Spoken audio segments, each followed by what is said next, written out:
Hope you all are doing great. उम्मीद है आप सब लोग पढ़ाई कर रहे होंगे। और अभी तक हमने अपने लास्ट चैप्टर की लगभग आधा पोर्शन कवर कर लिया है और अब हम बात करते हैं फीमेल रिप्रोडक्टिव सिस्टम की। लास्ट क्लास में हमने मेल रिप्रोडक्टिव सिस्टम को कवर किया था, तो अब हम बात करते हैं फीमेल रिप्रोडक्टिव सिस्टम की। So let's get started. What is female reproductive system? The human female reproductive system consists of the following organs. Human female reproductive system में बहुत से organs होते हैं। तो अब हम एक बार इसका brief एक फोटो देखते हैं कि किस टाइप के क्या क्या फीचर्स और क्या क्या organs हैं इसमें। तो पहला तो इसमें ये ओवरी है। यहाँ से हमारा फीमेल जो हमारा वो है रिप्रोडक्टिव सेल है, जिसको हम क्या बोलते हैं, ओवा, वो यहाँ से हमारे ये वाला पोर्शन है, ये कर्व्ड सा, इसको फेलोपियन ट्यूब बोलते हैं। दोनों साइड पे ये प्रेजेंट है। यहाँ पे ये सेक्रीट करता है। ये यहाँ पे हमारा ओवा इस तरीके से आ जाता है। उसके बाद ये धीरे धीरे जब स्पर्म यहाँ से पहुँचता है, फिर ये यहाँ पे आके इसके साथ फ्यूज़ करता है और फिर उसके बाद ये फर्टिलाइजेशन इसका हो जाता है और धीरे धीरे रोल करता हुआ, डिवाइड होता हुआ ये यूट्राइन वॉल जो है इसकी यहाँ पे आ जाता है। ये हमारा यूट्रस है, जिसको एक बैग, मस्कुलर बैग भी कहते हैं। ये अंदर लाइनिंग अगर आपको दिख रही है रेड कलर की, इसको एंडोमेट्रियम कहते हैं। ये यहाँ पे एक नैरो ओपनिंग है जिसको हम बोलते हैं सर्विक्स, और ये वाइड ओपनिंग है जिसको हम बोलते हैं vagina. Okay, now moving further, हम एक एक करके सारे इसके ऑर्गन्स के बारे में पढ़ते हैं। ओवरी क्या होता है? Are one pair located in the abdominal cavity near the kidney. ये एक पेयर होता है जो कि एब्डोमिनल कैविटी में लोकेट करता है हमारी, वो भी किडनी के बिल्कुल पास में। ओवरीज जो होती हैं वो फीमेल में प्राइमरी रिप्रोडक्टिव ऑर्गन है जो डुअल फंक्शन परफॉर्म करती है। मतलब इसके दो फंक्शंस होते हैं। पहला तो ये कि ये फॉर्मेशन कर रही है फीमेल गैमीट का या ओवम का। तो फीमेल गैमीट, एक तो पहला फंक्शन ये हो गया कि ये फीमेल गैमीट को बनाती है, और दूसरा सेक्रीट करती है फीमेल सेक्स हार्मोन को। एक तो पहला हार्मोन इसका ये हो गया ऑस्ट्रोजन, दूसरा हो गया प्रोजेस्टेरॉन। इस एस्ट्रोजन को हम लोग एस्ट्रोजन को एस्ट्रोजन भी बोलते हैं।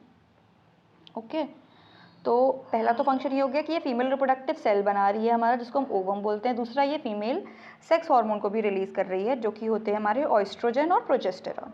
दूसरा, फेलोपियन ट्यूब, जो हम कर्व स्ट्रक्चर की बात कर रहे थे, ये एक पेयर होता है लॉन्ग कॉन्वोल्यूटेड ट्यूब्स का, जो कैरी करता है ओवा। जो ओवरी हमारी सेक्रीट ही होती है फेलोपियन ट्यूब के अंदर, from the ovary to the uterus. फिर वहाँ से ये यूट्रस के अंदर हमारा जाता है, फेलोपियन ट्यूब ज्वाइन होता है। These tubes open into a elastic bag like structure. ये एक बैग लाइक स्ट्रक्चर में ये दोनों ट्यूब्स आके, फेलोपियन ट्यूब्स दोनों साइड से एक बैग लाइक स्ट्रक्चर में ओपन होती है, जिसको हम यूट्रस बोलते हैं। तो यूट्रस, इसको हम वॉर्म भी कहते हैं। ये एक हॉलो ऑर्गन है, मतलब एक खाली सा ऑर्गन होता है, which embryo, with in which embryo develop, जहाँ पे हमारा एम्ब्रियो के डेवलप होता है। फर्स्ट ऑफ ऑल स्टूडेंट्स, हमने पहले बात की थी जब हमारा एक ओवम फर्टिलाइज्ड होता है। फॉर एग्जाम्पल, जब हमारा एक ओवम फर्टिलाइज्ड हुआ तो इसने फॉर्मेशन किया जाइगोट का।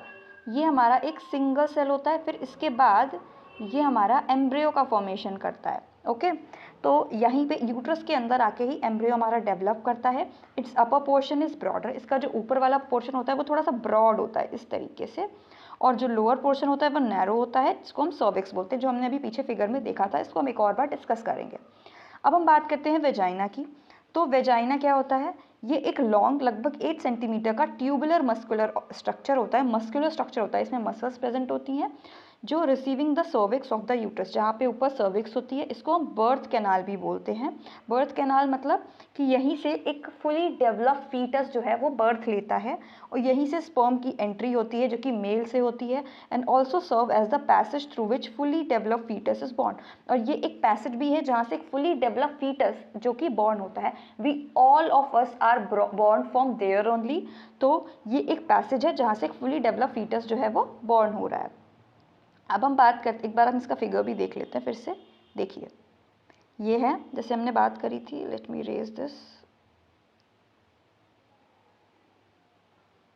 Yes, okay.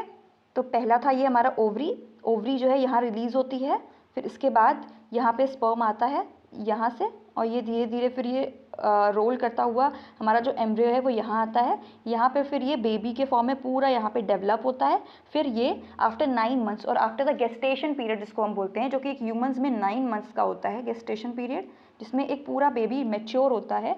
तो यहाँ से फिर इसका रिलीज़ होता है और इसी को हम कहते हैं यहाँ पे जब ये हमारा एम्ब्रियो यहाँ पे आके इम्प्लांट हो रहा है, जहाँ पे ये बिल्कुल एम्बेड कर जाता है उसके साथ आके, तो इसको हम इम्प्लांटेशन भी बोलते हैं। इसको हम डिस्कस करेंगे आगे। तो अब हम बात करते हैं इन सब बातों की। तो जब sperm is introduce inside the female vagina, जब स्पर्म हमारा एक फीमेल वेजाइना के अंदर इंट्रोड्यूस होता है थ्रू द पेनिस, पेनिस के through, by the process of copulation और मीटिंग। कौन से प्रोसेस के through? By the process of copulation और meeting. Fertilisation occurs in the fallopian tube. Fertilisation कहाँ पे अकर करता है? फेलोपियन ट्यूब में। स्टार मार्क दिस क्वेश्चन, क्योंकि ये काफ़ी बार पूछा जा चुका है एग्जाम्स में भी कि हमारा फर्टिलाइजेशन फीमेल रिप्रोडक्टिव सिस्टम में अकर कहाँ पे करता है।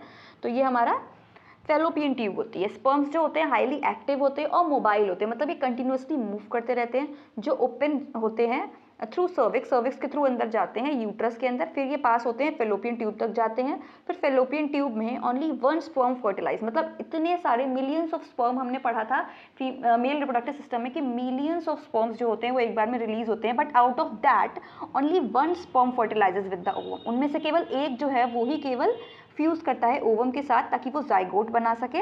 इसको हम फर्टिलाइजेशन कहते हैं। तो फर्टिलाइजेशन जो है वो अकर करता है इफ़ कपलेशन टेक प्लेस। फर्टिलाइजेशन तभी होता है जब कपलेशन होता है, वो भी ओव्यूलेटरी पीरियड के टाइम पे। ओव्यूलेटरी पीरियड होता है जब हमारा ओवरी जो होती है हमारे ओवा को रिलीज करती है फेलोपियन ट्यूब के अंदर, तो इस प्रोसेस को हम ओव्यूलेटरी पीरियड बोलते हैं। तो जो एम्ब्रियो का डेवलपमेंट होता है of the zygote start, embryo का डेवलपमेंट जाइगोट से स्टार्ट होता है immediately in the fallopian tube, fallopian tube के अंदर ही ये स्टार्ट हो जाता है। फिर and pregnancy starts while menstruation stop, और जैसे ही प्रेगनेंसी का पीरियड शुरू होता है तो मेंस्ट्रुअल साइकिल जो होती है वो स्टॉप हो जाती है। अब हम डिस्कस करेंगे मेंस्ट्रुअल साइकिल क्या होती है।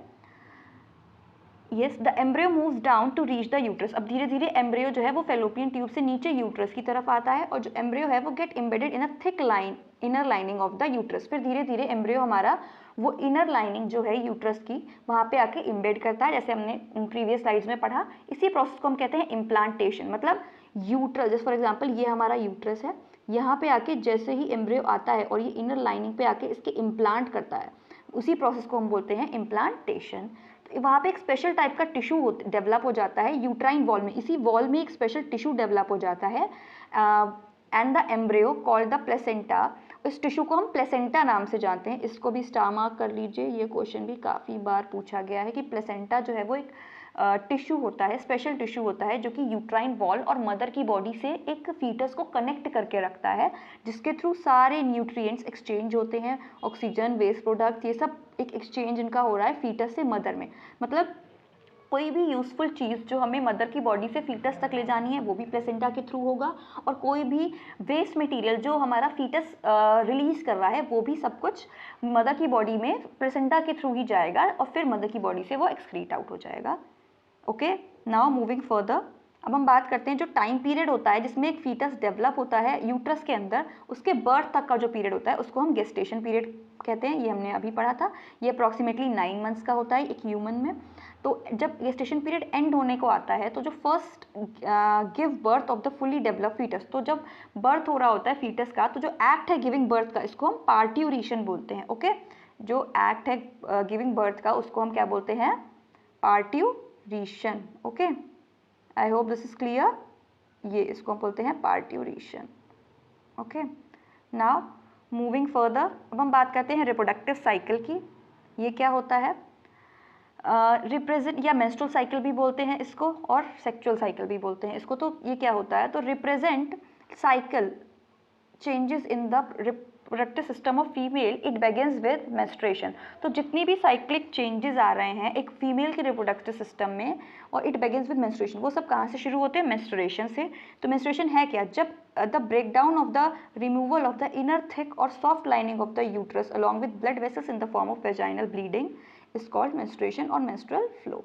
तो जब ब्रेकडाउन हो रहा है, जो इनर लाइनिंग हमने यूट्रस की देखी थी उसका जब ब्रेकडाउन होता है यूट्रस में, वो भी ब्लड वेसल्स के साथ, वो भी एक ब्लीडिंग के फॉर्म में, वेजाइनल ब्लीडिंग जिसको बोलते हैं, उसी को हम कहते हैं मेंस्ट्रुएशन या मेंस्ट्रुअल फ्लो। तो जो पहला मेंस्ट्रुएशन अकर करता है वो भी at the age of 11 to 12 होता है। इसको हम, it is written wrong I think, इसको बोलते हैं menarche, MANARCHE। Okay, it's not monarch, it's menarche.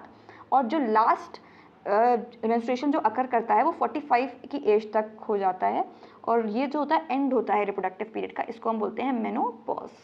Pause से आप समझ रहे हैं, पॉज मतलब होता है किसी चीज़ का स्टॉप होना, तो मेनोपॉज यानी कि यहाँ पे मेंस्ट्रुअल साइकिल परमानेंटली स्टॉप हो जाती है एक फीमेल के अंदर। तो हम ये भी कह सकते हैं कि जो हमारा पहला मेनार्क जो होता है वो स्टार्ट होता है रिप्रोडक्टिव साइकिल का एक फीमेल के अंदर, और जो मेनोपॉज होता है वो एंड होता है रिप्रोडक्टिव साइकिल का फीमेल के अंदर। ओके, नाउ मूविंग फर्दर, अब हम बात करते हैं रिप्रोडक्टिव हेल्थ की।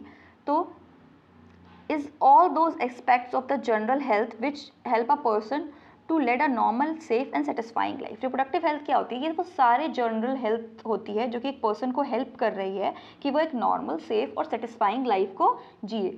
अब हम बात करते हैं एसटीडीज़ की। एसटीडी क्या होता है? एसटीडी की फुल फॉर्म होती है सेक्चुअली ट्रांसमिटेड डिजीजेज, मतलब वो डिजीजेज जो एक हेल्दी पर्सन से एक हेल्दी पर्सन के अंदर आ रही है, वो भी एक इन्फेक्टेड पर्सन से, वो भी जब एक दोनों एक सेक्चुअल कॉन्टैक्ट में आते हैं, तो वो disease which are spread by sexual contact from a infected person to a healthy person, they are caused by various micro organism. वो बहुत अलग अलग माइक्रो ऑर्गेनिज्म से होते हैं जो कि एक वार्म या मॉइस्ट इन्वायरमेंट में रह रहे हैं, environment of the vagina, urethra, anus या माउथ, इन सब के अंदर एक रह रहे होते हैं। सम ऑफ कॉमन एसटीडीज आर, कुछ कॉमन एसटीडीज की हम बात करेंगे। तो पहला तो हमारा हो गया गोनरा। गोनरा जो है वो एक एसटीडी है, मतलब सेक्सुअली ट्रांसमिटेड डिजीज है। तो ये एक बैक्टीरियम के थ्रू होती है, मतलब बैक्टीरिया के थ्रू होती है, जिसका नाम होता है निजेरिया गोनरिया। ये क्या, इससे क्या, इस डिजीज में होता क्या है? ये characterise by the inflammation of urinogenital tract. जो हमारी यूरिनोजेनाइटल ट्रैक्ट है वहाँ पे इन्फ्लेमेशन मतलब स्वेलिंग आ जाती है, और जो पेशेंट है उसको बर्निंग सेंसेशन, जब वो यूरिनेशन के टाइम में उसको बर्निंग सेंसेशन फील होता है। ये बैक्टीरिया इन्फेक्ट करता है यूरेटर्स को इन मेन और सर्विक्स में इन वुमेन। ओके, ये इसको याद करके रखिएगा कि ये जो है वो बैक्टीरियम से होती है, मतलब बैक्टीरिया कॉज करते हैं इसको। अब हम दूसरी टाइप की सेक्सुअली ट्रांसमिटेड डिजीज के बारे में पढ़ते हैं, जिसको हम बोलते हैं साइफल्स। ये भी बैक्टीरिया से होती है, जिसका नाम होता है ट्रिपोनेमा पैलिडियम। इसमें भी लेजेंस आ जाते हैं, मतलब छाले से हो जाते हैं in the mucous membrane of urogenital tract. Urogenital tract में लेजेंस आ जाते हैं, ये भी बैक्टीरियम से होती है। अब हम बात करते हैं ट्राइकोमोनियासिस।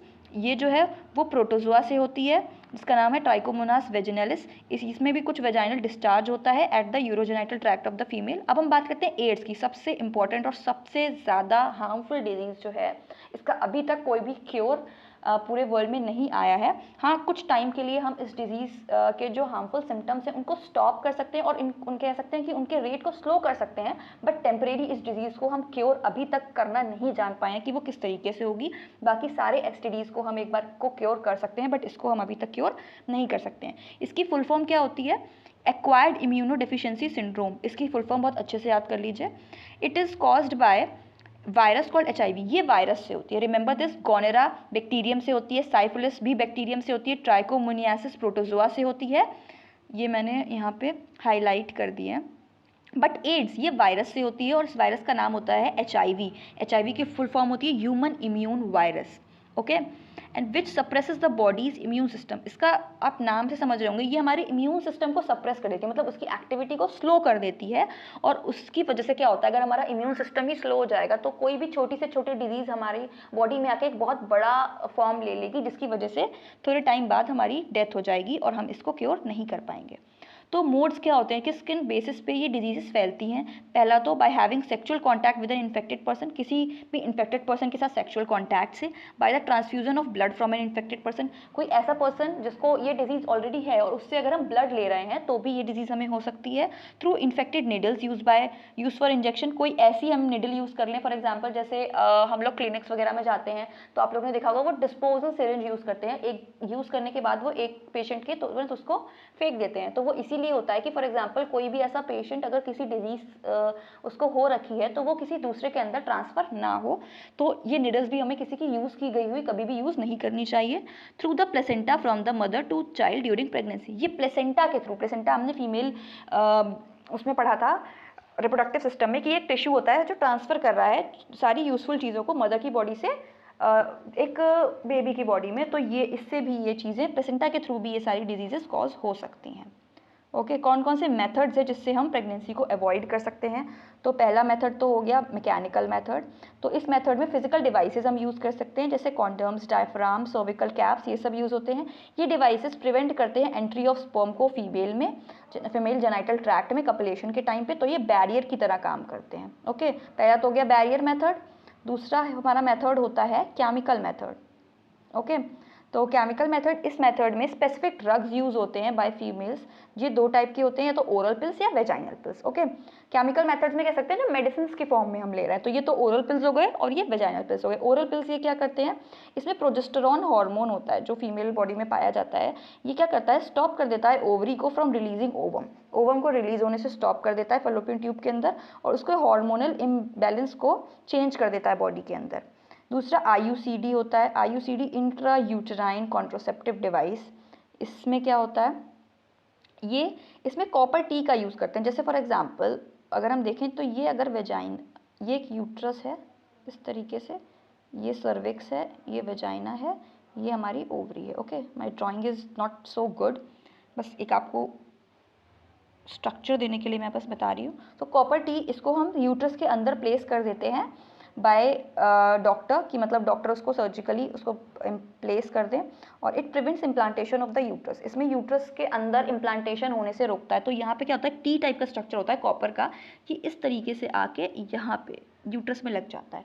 तो जाहिर सी बात है अगर ये इस तरीके से यहाँ पे टी के फॉर्म में होता है कॉपर का, लग जाएगा, तो यहाँ पे इस जगह पे हो रहा है बेबी का इम्प्लांटेशन, तो वो इम्प्लांटेशन को रोक देगा और हमारा जो फॉर्मेशन हो रहा है, डेवलपमेंट होगा फीटस का, वो नहीं हो पाएगा, तो कोई भी प्रेगनेंसी अगर नहीं करेगी। ओके, अब हम बढ़ते हैं आगे सर्जिकल मेथड्स की तरफ। सर्जिकल मेथड्स में क्या होता है, ये वो मेथड है जहाँ पे वास्ट डिफरेंस जो है मेल्स के अंदर और फेलोपियन ट्यूब्स जो है फीमेल्स के अंदर, उसको हम सर्जिकली रिमूव कर देते हैं, टाई कर देते हैं। इसको वेसेक्टॉमी बोलते हैं मेल्स में और ट्यूबेक्टॉमी बोलते हैं फीमेल्स में। ओके, सर्जिकल मेथड में कोई सर्जरी हम जैसे परफॉर्म कर रहे हैं, जैसे जो हमने ट्यूब पढ़ी थी मेल रिप्रोडक्टिव सिस्टम में, वास्ट डिफरेंस, उसको हम कट करके वहाँ पे ही टाई कर देते हैं, जिसकी वजह से वहाँ से आगे स्पर्म हमारा पास ऑन नहीं हो पाता है, और उस वजह से कोई भी कपलेशन के टाइम पे स्पर्म की एंट्री नहीं होती, जिस वजह से प्रिवेंट हो जाती है प्रेगनेंसी। तो इसको हम वेसेक्टॉमी बोलते हैं। रिमेंबर दिस, वास्ट डिफरेंस जो है वो मेल्स में प्रेजेंट है, तो इसको हम वेसेक्टॉमी बोल रहे हैं। ओके, अब हम बात करते हैं ट्यूबेक्टॉमी की। इसमें क्या होता है, जो हमारा फेलोपियन ट्यूब है, फेलोपियन ट्यूब जो है, उसके पार्ट्स को दोनों तरफ से कट करके वहाँ पे टाई कर देते हैं, जिस वजह से जो हमारा ओवा है वो फर्टिलाइज सेल जो है वो फॉर्म होकर नीचे यूट्रस की तरफ नहीं आता है, इम्प्लांटेशन अकर नहीं करता, जिस वजह से प्रेगनेंसी वहाँ पे अकर नहीं हो पाती है। तो ट्यूब, फेलोपियन ट्यूब से ट्यूबेक्टॉमी आप याद रखिएगा। एक निमोनिक बना के अगर आप लर्न करेंगे इसको, तो you can remember these things very easily. I hope this part is clear. So this chapter is done. Now if you all have any type of doubt regarding any type of topic, you all can comment in the comment section, and please feel very free to talk to me anytime. I will clear your each and every doubt. So now that's all for the day. I hope you all like my video. So if you like, please like, subscribe and share. So that's all for the day. Till then, keep learning. Bye bye. Have a nice day.